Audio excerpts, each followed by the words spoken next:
La izquierda que prometió justicia hoy se ahoga en la corrupción que juró erradicar. Miren, inició la legislatura y con ella emerge el proyecto de ley 022 de 2023, cuya bandera es la promoción del acceso y la calidad en la educación colombiana en todos sus niveles. Presentado por el senador Julio Alberto Elías Vidal. ¿Les suena el Elías? Bueno, atentos porque tienen que tener al ñoño Elías ahí en mente. Ya van a ver por qué.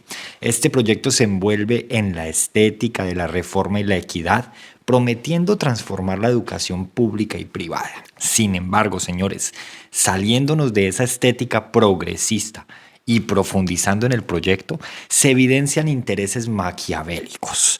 Una estructura legal que, lejos de sus promesas altruistas, perfila una estrategia de control gubernamental que amenaza con desmantelar la autonomía de las instituciones educativas y encadenarlas a la voluntad de un Estado que cada vez vemos más omnipresente. Esto es increíble, la jugadota que piensan meternos con esa reforma o con ese proyecto de convertirse en ley es monumental. Pero volvamos a Julio Alberto Elías Vidal.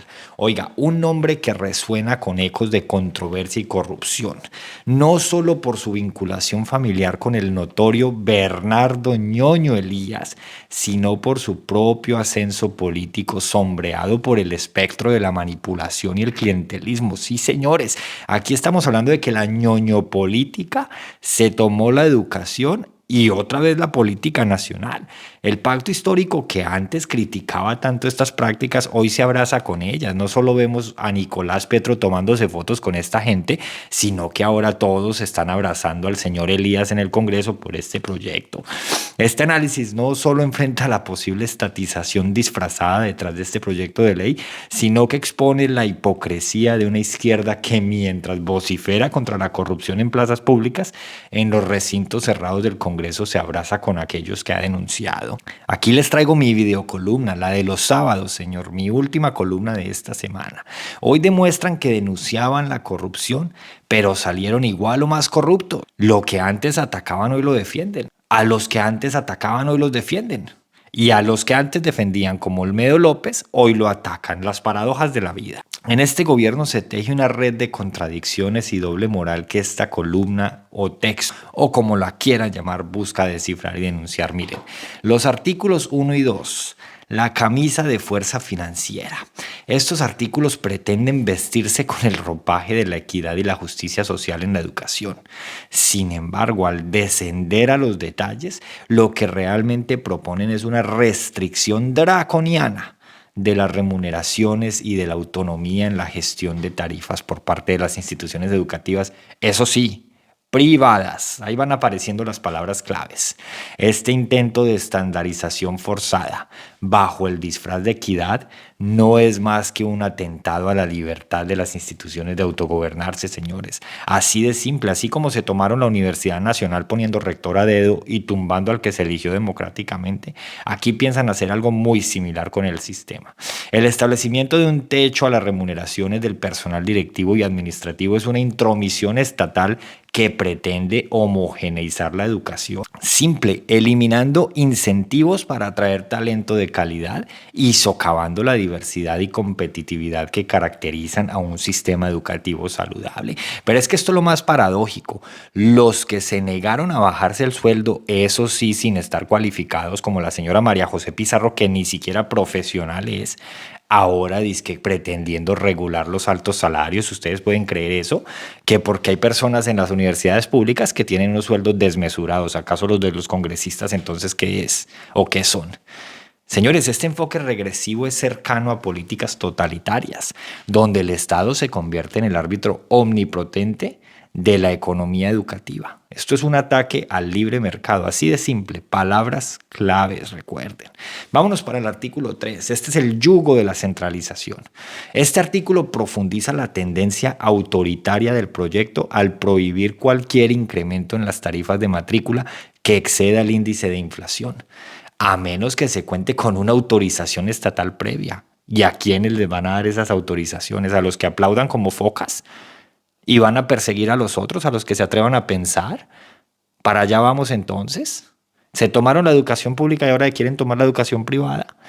Esta medida, aunque envuelta en la retórica de protección al consumidor, es otro golpe a la autonomía universitaria, relegando las universidades a meros operadores de políticas gubernamentales y dependientes de la benevolencia de burócratas para su operación financiera.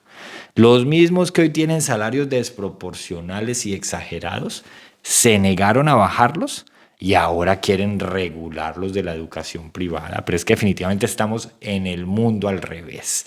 Este nivel de control estatal, señores, es un retroceso en términos de libertad académica y pone en jaque la calidad educativa. Eso es así de simple.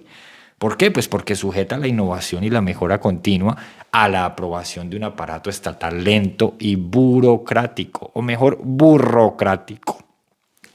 Vámonos para los artículos 4 y 5, recuerden, de este proyecto. La fiscalización absoluta. Finalmente, estos artículos establecen un régimen de fiscalización y penalización, porque les encanta lo punitivo, pero cuando es hacia el enemigo, nada contra ellos. Penalización que podría interpretarse como un intento de subyugar completamente las finanzas educativas al control gubernamental. Al prohibir recargos por pagos tardíos de matrículas y al imponer sanciones a las instituciones que no acaten la nueva normativa, el gobierno se posiciona como un ente supervisor omnipresente y punitivo, señores. A mí me gusta llamar las cosas por su nombre. Lejos de fomentar la equidad, estas medidas podrían estrangular financieramente a las instituciones educativas. Acuérdense lo que decía Petro y Chuchuchu, especialmente a las pequeñas y medianas, como siempre, que dependen de su flexibilidad administrativa para poder sobrevivir. Este enfoque autoritario no solo es preocupante por su potencial para centralizar aún más el control del Estado en la educación, sino por la señal que envía a la sociedad. La subordinación completa del sector público a la política gubernamental es ahora la norma, señores, no la excepción. Ojo, la subordinación completa del sector educativo a la política gubernamental. Estas políticas, promovidas por figuras como Julio Alberto Elías, hermano del ñoño Elías, cuyos vínculos de su familia con la corrupción son bien conocidos, revelan no un desprecio por la autonomía y la libertad académica, pero además un afán desmedido por parte del gobierno actual por controlar y estatizar funciones vitales de la sociedad, siguiendo un patrón de intervencionismo que amenaza con desmantelar las bases mismas de la libertad educativa en Colombia. Es así de sencillo. Pero bueno, vamos allá. ¿Quién es el ponente del proyecto? Pues señores, en el epicentro de este proyecto legislativo sobre educación se encuentra el señor Elías, un personaje que encarna la contradicción palpable entre el discurso del pacto histórico y las maniobras políticas en la práctica. Como ya bien lo he narrado aquí, hermano de Bernardo el ñoño Elías, notorio por su condena en el caso Odebrecht, que a otrora tanto habría denunciado el senador por allá Gustavo Petro, no precisamente un homónimo del presidente, no, el presidente cuando era senador, cuando denunciaba la corrupción, hoy la abraza, pero no solo abraza la corrupción, abraza también a los dictadores. Julio Alberto no solo sigue la estela de una herencia política manchada por la corrupción, sino que revela cómo la izquierda colombiana, tradicionalmente paladín contra la corrupción, se acomoda con figuras impregnadas de escándalos para avanzar en su agenda. Hasta fotos se toma con estas figuras, recordemos las fotos de Nicolás Petro con todos los clanes. El problema no era lo que se hacía antes, señores, era que no lo hacían ellos. Esta izquierda que en campañas pasadas atacaba sin piedad a políticos como Armando Benedetti, hoy los defiende a ultranza. Defendían a Olmedo López y ahora lo atacan sin piedad. Vilipendiaban a Roy Barreras y actualmente es uno de sus aliados claves. En este juego de voltear la chaqueta que define la política colombiana, la figura de Julio Alberto Elías no es una excepción, sino una confirmación de una norma, la de pactar con aquellos que una vez fueron objeto de repudio.